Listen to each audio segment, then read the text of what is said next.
இந்த செடிக்கு தண்ணி ஊத்தாத, இந்த செடிக்கு இனி நீ தண்ணி ஊத்த வேண்டாம்.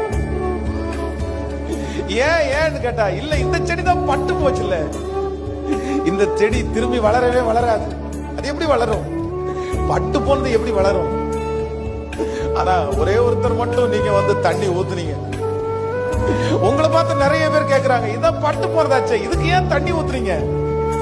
இதுக்கு ஏன் தண்ணி ஊத்துறீங்க? அப்பதான் ஆண்டவர் பதில் சொல்றாரு, இல்ல இது திரும்ப வளரும், இது திரும்ப வளரும். உங்களை பார்த்து தான் கர்த்தர் வாக்கு கொடுக்கிறாரு, இது திரும்ப வளரும், இது திரும்ப வளரும், இது திரும்ப வளரும்.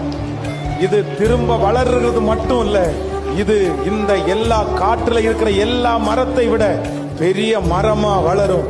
இந்த மரத்தின் கீழ் நிறைய ஜீவராசிகள் வந்து அடைக்கலம் தேடுவார்கள்.